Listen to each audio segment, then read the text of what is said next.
মা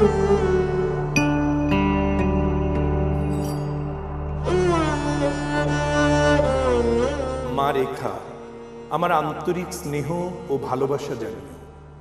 তুমি অনেক দিন পর্যন্ত আমার নিকট কোনো চিঠিপত্র লিখিতেছ না। তোমরা লিখিতেছ না আমি পাইতেছি না তাহা জানা যাইতেছে না। লিখিয়া থাকিলে নিশ্চয়ই পৌঁছাইত। তোমার আম্মাও বোধহয় ভীষণভাবে রাগ করিয়াছে। তাহা না হইলে কোনো খবর দিতেছে না কেন? জানুর নিকট সে পত্র দিয়াছে, তার মানে আমাকে লিখিলে নিশ্চয়ই পাইতাম। জানুর পত্র মাঝে মাঝে পাইয়া থাকি। তার বড় ছেলের অসুখ বলিয়া আমাকে লিখিয়াছে। পরশুদিন তোমার আম্মাকে এক চিঠি লিখিয়াছি, আশা করি কয়েকদিনের মধ্যে পাইবে।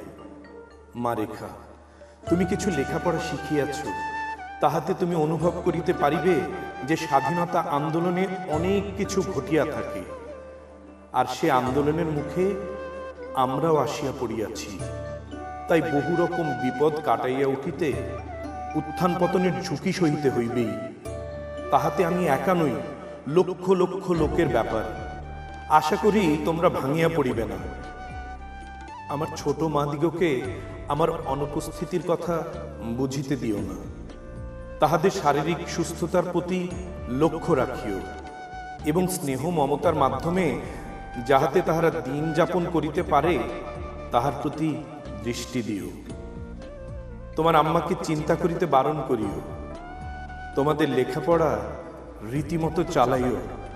দেশ আগামী কিছুদিনের মধ্যেই মুক্ত হইবে, কারণ হাজার হাজার মুক্তি ফৌজের আক্রমণে বেশি দিন হানাদার বাহিনী টিকিয়া থাকতে পারিবে না।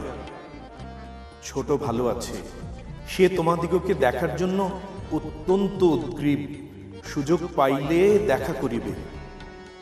তোমার আম্মাকে দোয়া করিতে বলিও।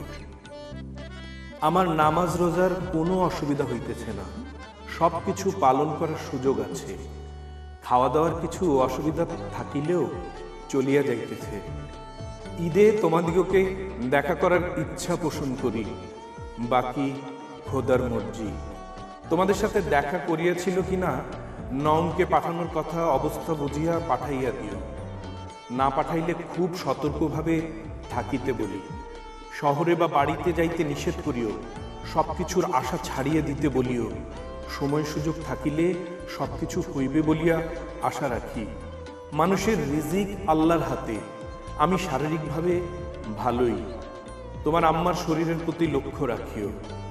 তোমাদের সকলের শারীরিক অবস্থা জানাইয়া সুখী করিও। বাড়ির সকলকে আমার সালাম দিও। ছোট মাদিগকে বলিও আমি ভালোই আছি।